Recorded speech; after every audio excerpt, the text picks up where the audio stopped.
as always, which is now on. So welcome everyone to our weekly call for the 1st of March. As you would have seen today, we're going to start by focusing on just an update on some of the DOE deployments over the last few months. So we'll see where that discussion takes us, and then time permitting, we'll pick up on other things. First, with a hard stop for 5:30, although I'm sure it won't take that long to be fair, is Joe Crow from Comcast. I know Nick Lehman is on, so we'll go from Joe to Nick, and then I'll just sort of see who else is on the call who's volunteered to share after Nick. So Joe, over to you. Hey guys, yeah, it's been a couple months since I've given an update on Comcast DNS over HTTPS infrastructure. We are still rolling. You know, we've got some capacity adds that we've put out there the past couple of months. We're going to continue adding capacity for our current infrastructure this year. Hopefully, we are done by Q2 of this year for that capacity add. We should start seeing after those ads better lookup times, round trip times for the DOE lookups. So I'm hoping that, you know, working with the correct people on that to make sure that that's rolling out correctly or smoothly. We are, you know, as we point out many times, we do about 1.2, 1.3 trillion regular DNS queries a day. We are seeing 1% of that, you know, approximately 1 billion at peak queries on our DOE infrastructure.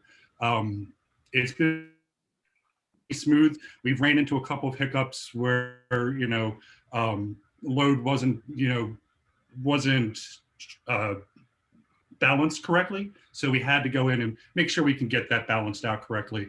One of the biggest things that we're running into happens to be connections per second. You know, once you start getting into that high number, you got to find out how your hardware can handle the connections per second. And do you want the hardware to handle it? Do you want software to handle it?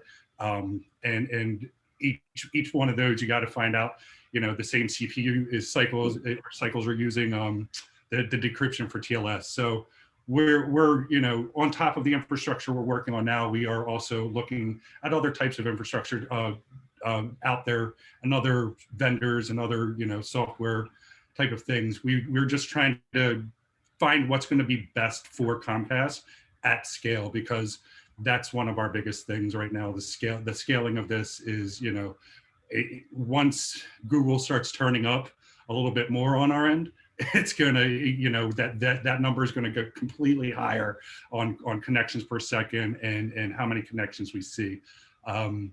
So yeah, that's kind of where we are now. It's been fun. You know, I've stepped away from the stats part of it and I have allowed another colleague on our team to start collecting more of the stats part of it. And we keep in contact, you know, just to find out how the infrastructure is just handling this type of load. But yeah, that's where we are now with Comcast and the DOE infrastructure. We are looking to hopefully by the end of this year have a DOT infrastructure completely in place, where we've been working on that. We do have a beta out that's been there, but we are going to continue working towards the DOT solution that's going to be more robust. That's the end goal, is try to get more into the DNS over TLS and look at even look at authoritative DNS over TLS. We've been trying to get with the correct people that we can start testing that as well.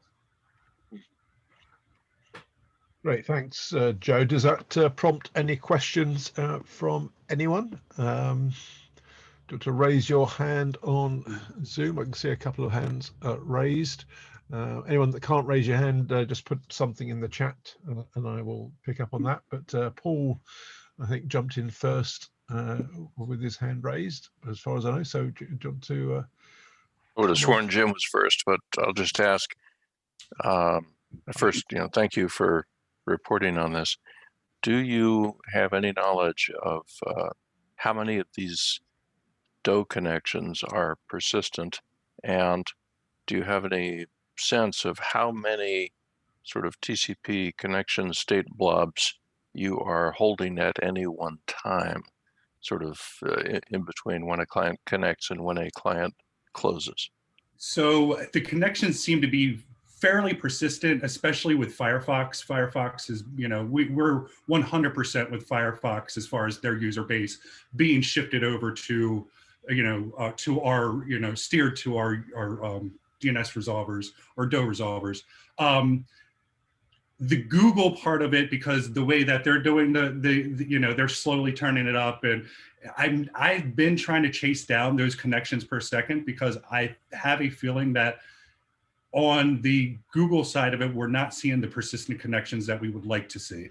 And that's all client based on that part. It's really based on how the client's going to do it. We honor, the connection TTLs on our endpoints. So yeah, that part of it, we really, we see the connections being reused. When the connections drop, when the user is no longer using it, it does time out.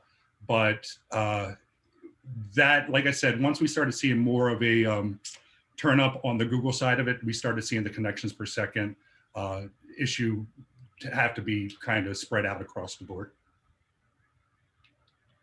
Thanks, Paul and Joe. So Jim. Thanks for the information, Joe. Again, much appreciated.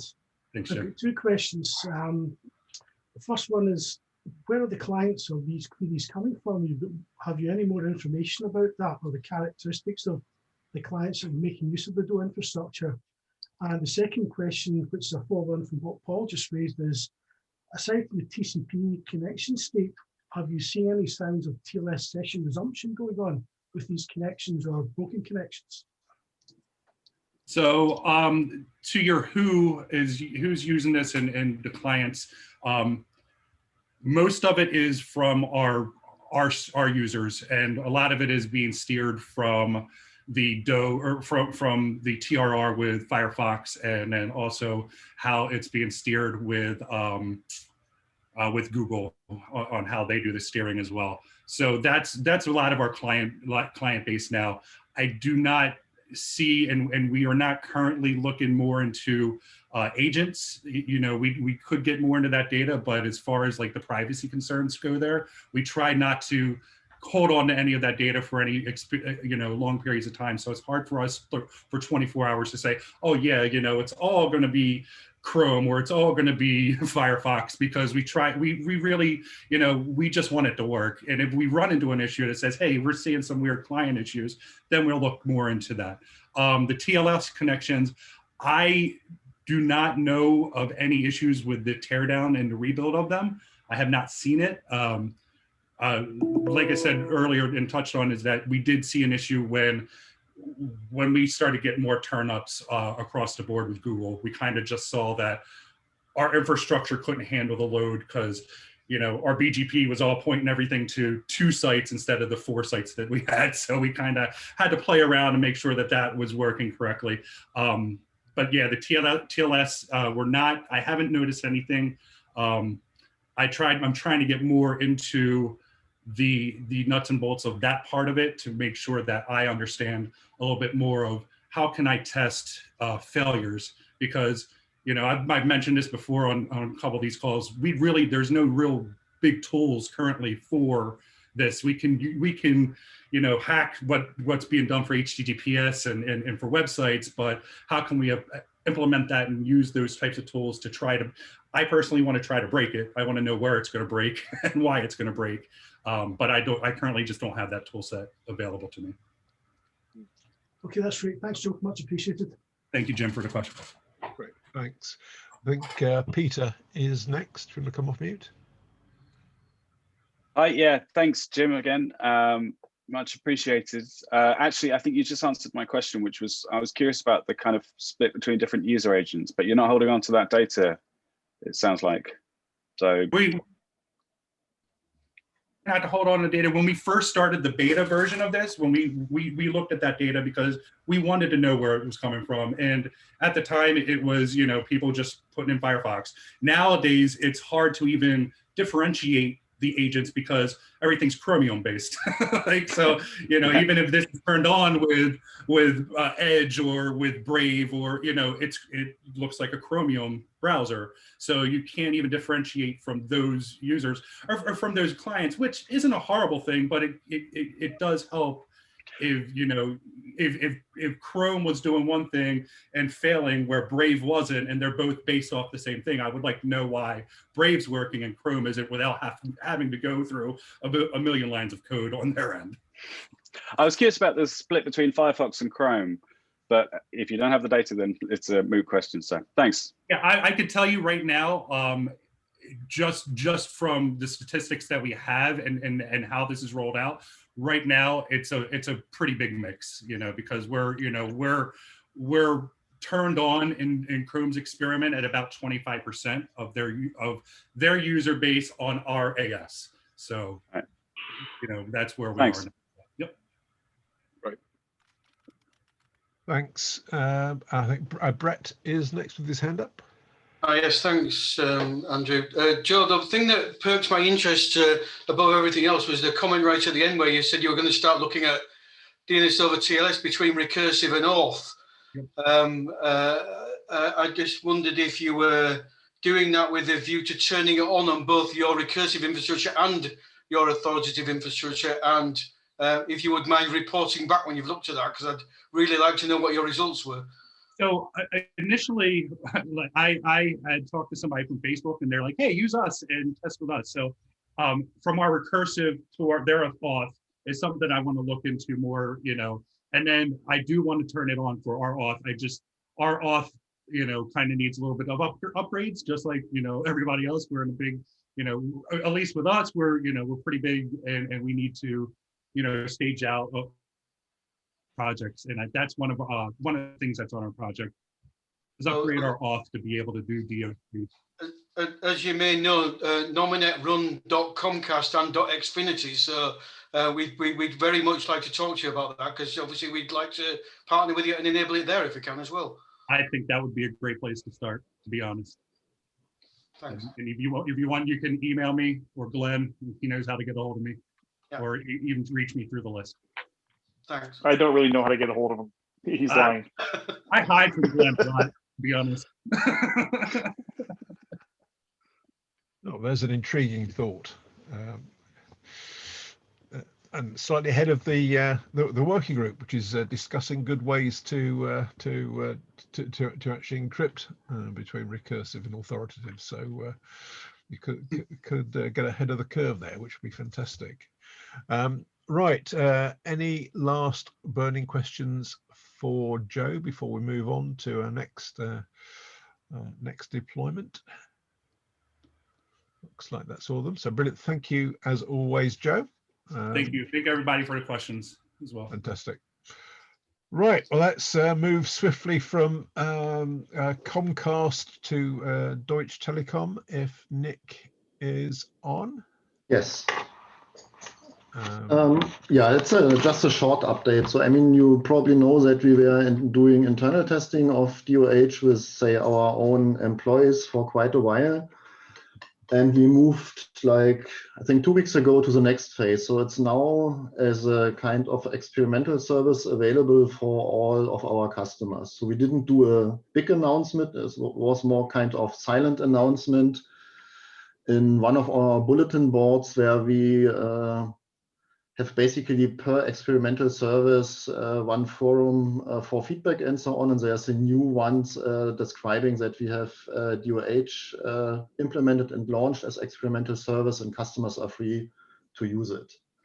At the moment, we do not see much traffic because it was a kind of silent start. So plan is that we wait a while, and the next phase will be a bigger announcement than in Germany. So that is then usable or visible, I would say, for more people. And regarding DOT, that's also on our to-do list for this year, but we don't have any detailed plans at the moment. No. And are you getting, are you enabling support within any of the main clients at this stage? No, it's Nick? and everything is manual configuration. So it's a moment for customers which are more or less aware of what DNS is, and we also assume that they do a manual reconfiguration of the client. And we have for Firefox, for instance, we have a descriptions how they can do it. But our experience is that not many people are doing it manually. It's so more for the technical people. They are interested in DNS anyway, and they try things like that. And that was also in the intention, not to address, say, the majority of the people, but more the technical ones, to collect, say, also technical feedback if something doesn't work. Yeah, that would make sense.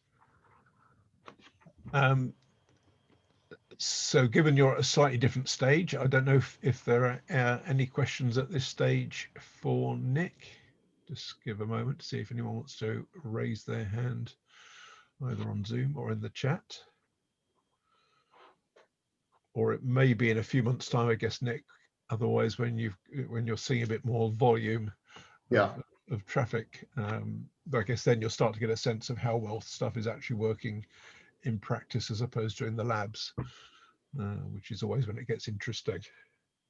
Yeah, my assumption is that will be still a couple of weeks or 2-3 months from now on, but we are in the ramp up phase, I would say. So yeah, fantastic. Well, in that case, on that note, let's move on then. So thank you, Nick. That's a good update, and I guess it'd be intriguing to see how that progresses over the next 2-3 months. Now, I think I saw John Todd on from Quad9, who's had a busy couple of weeks relocating the center of operations of Quad9 from the US to Switzerland. I don't know if in the meantime, John, you've had a chance to sort of think about how the DO deployment's gone, and if there's anything you're able to share. Sure. You're right on you hit the nail on the head there. I did not have time for a statistical, or I guess a complete report here, but I will say that currently our encryption traffic is right around 4%, slightly less than 4% trending right now, and that's both DOT and DOH included. And it's almost evenly split now between the two. DOT used to, of course, take the lion's share since that was first, but now DOH is slowly creeping up. So from a problems perspective or a challenges perspective, it's been surprisingly low. We have received reports from Google saying that they've had some slow session initiation times, and I've been trying to kind of get better details from them on that, and I've got to pick that conversation up again this week. But other than those reports, there really have not been significant problems with the DO or DOT deployment, and the numbers are increasing faster than our natural customer acquisition rate, or user acquisition rate. So we are seeing encryption increasing faster than just natural growth. So that's good. I still suspect that a significant portion of that is manual configuration, mostly from recursive resolver forwarding caches, who are now starting to use the features that are in Unbound, and some of the relaying functions like the Go DNS package, et cetera, that are they're just forwarding their queries through an encrypted tunnel to us, which is great. We'll take the encrypted traffic whatever way it happens.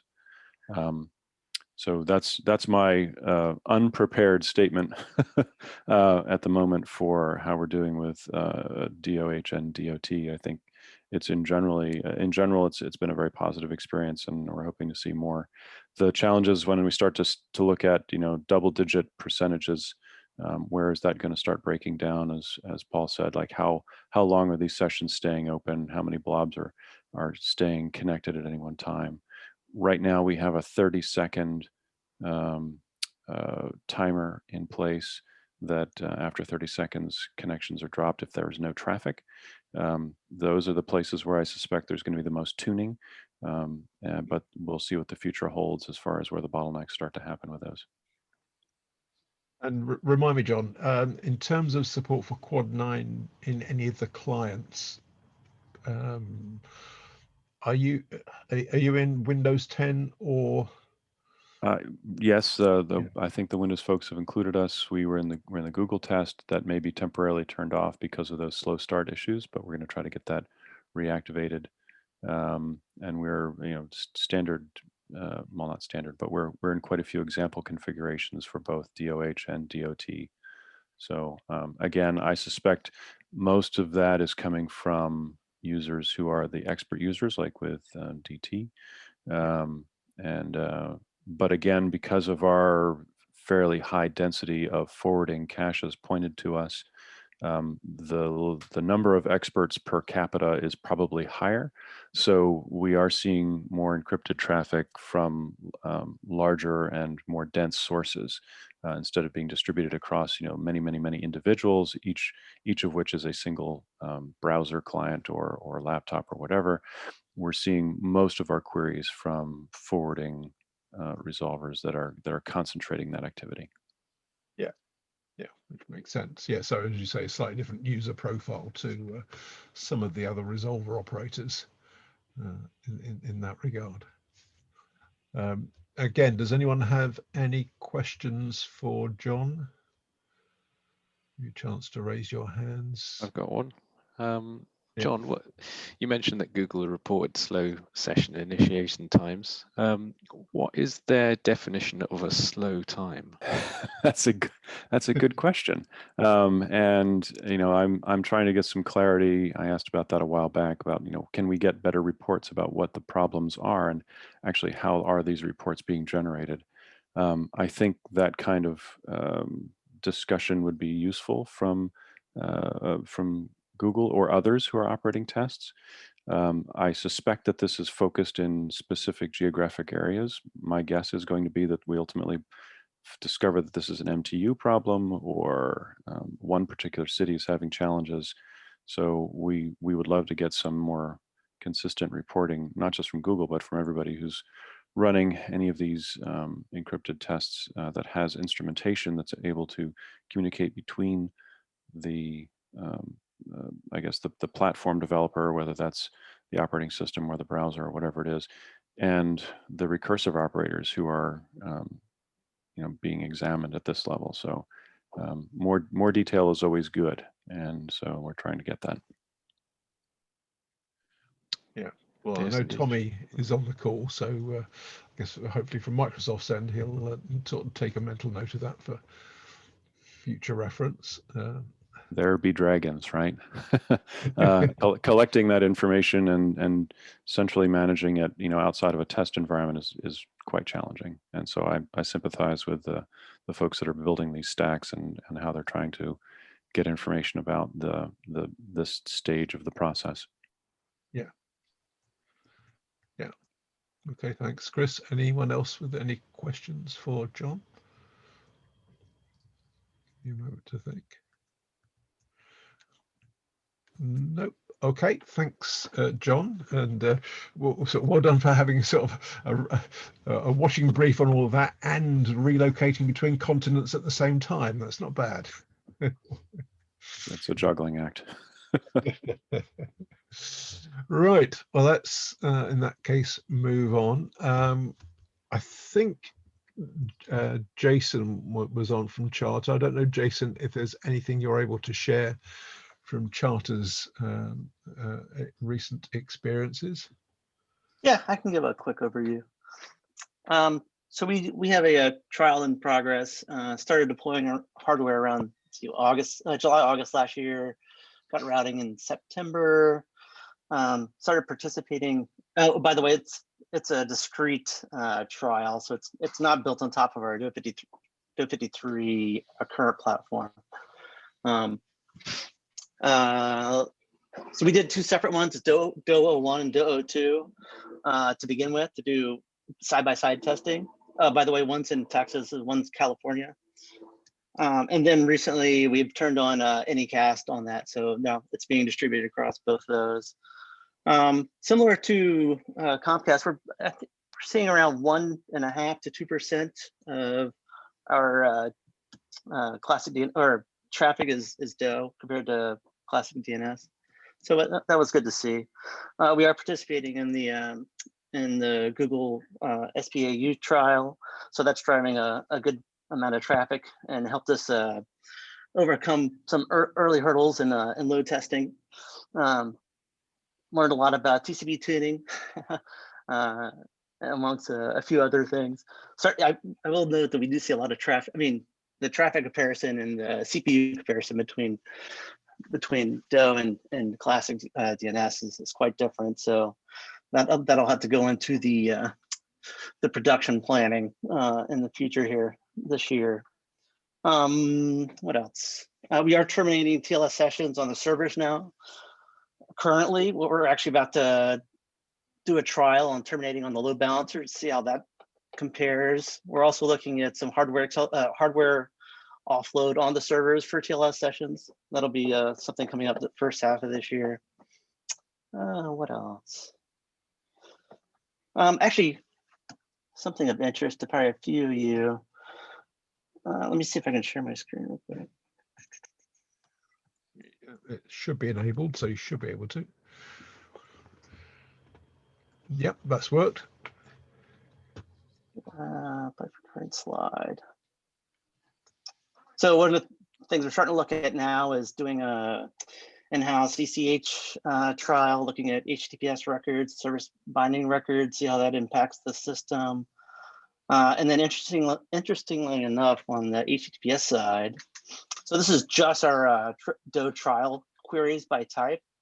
So you'll see, obviously, mostly the blue is quad A, is A, and then the green's A. So most of the records are those. But over here in February 17th, we saw other records start to take off.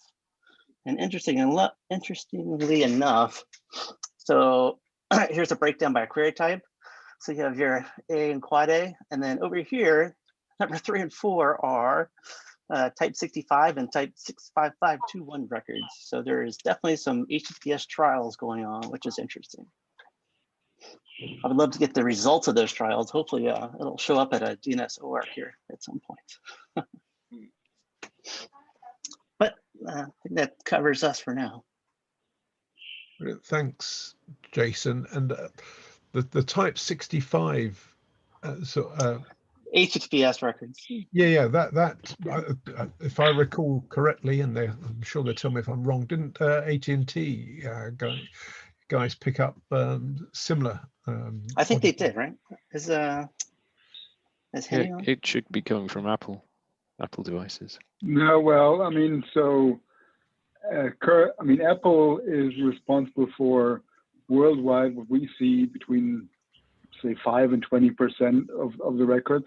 But I think Google also has started, and especially if I recall correctly when talking to them, they started adding HTTPS records when connecting over DO. So that's of course why you, Jason, see lots of those. Well, and just to add, the 65521 is a Google-only integrity record that they've published as. It's public in their HTTPS trial. What they're doing there. So that was interesting to see. Yeah. Brilliant. Thanks for that, Jason. Anyone got any questions? I see Andronicus has. Do you want to jump on, Andronicus? Yeah. Hi, everyone. So I have a question. Do you have some particular plans for the termination of the certificates on the load balancer? Do you have some idea how you are gonna pass through the DNS request to the servers? Is it gonna be plain DNS? Is it gonna be HTTP? Is it gonna be some gRPC? So it's being trialed in the lab now. So yeah, probably by middle of the year, I can give a better readout on. They're trying everything to see what works, and then we'll start trialing in the field. Right. But yeah, too early right now. And we know we need to look at the TLS and TCP's session information, like a couple others have asked about. So that's on tap for Q1 analysis as well. Thank you. Sure. Because the response time is still significantly higher than classic DNS, which the goal is to see how low we can get that. Great, thanks, Andronicus. Anyone else? Any questions for Jason? No, but I got one for Ralph. So, Ralph, when you say the queries are coming from Google when DO is enabled, does Google mean it's from Chrome? Chrome, right? Google means Chrome. I mean, they've enabled that for their. I mean, my understanding is for half of their users that use regular Chromes. They are not enabling it when they're sending over DO 53. I don't believe they are doing anything with the record, but from a DNS recursor perspective, that doesn't matter to you because you get the query, you have to answer it. Yeah. Yeah, I think they're more concerned with where is it breaking, if it's breaking somewhere. Yeah. Okay, thanks. Great. Thanks, Chris and Ralph, and particularly Jason. Useful update. And if anyone hasn't seen them, Jason's slides from DNS, was it DNS OARC? I think it was DNS OARC. Yeah, OARC. Last time around were very interesting. So well worth a look if you've not had a chance to look at those. Oh, one quick note for the this SPAU upgrade.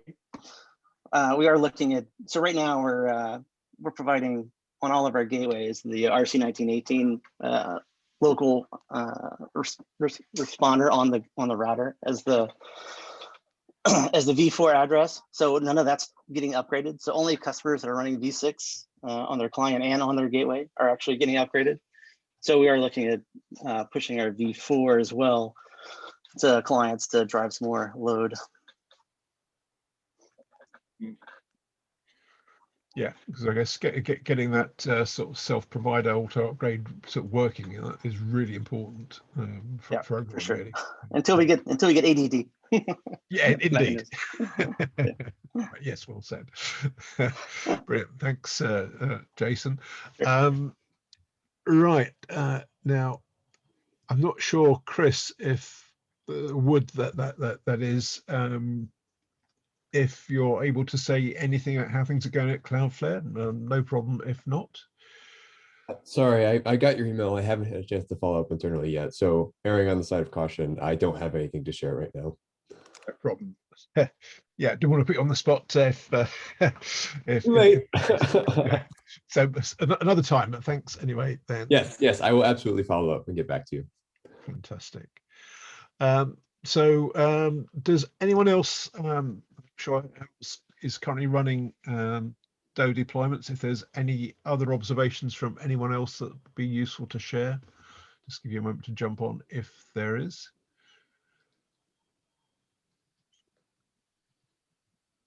And if not, maybe we'll revisit this in a month or so with a different mix of people and see what other learnings have come out, because I think there's quite a lot there even from that brief sets of updates. So thanks everyone for doing that. In which case, let's move on to any other business. I didn't have anything else myself this week in all the excitement of all the updates on the many IETF mailing lists, but I did note that we now have more adopted documents for the working group, which is marvelous, and some new documents added as well, which I presume got in just before the cutoff. So there's plenty of new material coming on. I don't know if anyone has anything else that it will be useful to share this week. So I'll give you a chance if you do to jump in. And I don't know if Glenn maybe wants to say anything at all about the 2 working group sessions even for IETF 110 next week. Sure, I'd be happy to. So there's 2 sessions. The first one is going to be a short one. And the second one is the long one. So they're Tuesday and Thursday, if I recall correctly. There's been some jiggling of the schedule, and too many working groups to track, but I believe they're Tuesday and Thursday. The agenda the draft agenda is posted in the data tracker. And I sent a link out to the group over it. We are probably going to spend the first session going over the two recently adopted drafts, which are now DDR and DNR. If we get more drafts, we're going to get a little bit more creative with those letters. And of course, we are looking for topics to discuss, because the group works the best when it is not listening to presentations, when it's actually engaged in conversation. And so if there are topics that you would like to discuss at the EDD working session, feel free to drop a note to the chairs, and Taylor and I will take a look at them and see if we can work them into the sessions. Session 2 will probably be mostly discussion. We have a few requests from a few topics for people who want to do a little presentations. We're going to take a look at those and make sure they are a good fit and a good use of everyone's time. So that's that. Please send topics for discussion. It's mainly to do for everybody right here, right now. But it's good progress is being made, by the way. I'm really happy with where we have come since we put this group together. I think we've made tremendous strides. So well done, everybody. And I'll tell everybody that on the call next week.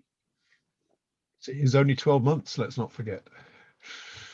People said, we started from a place where people said we shouldn't do it because it can't be done, if you recall. And so I think the fact we now have 2 drafts and we've got, I think, some more coming on the way is a good testament to the fact that not only, can it be done, it can be done in a reasonable amount of time.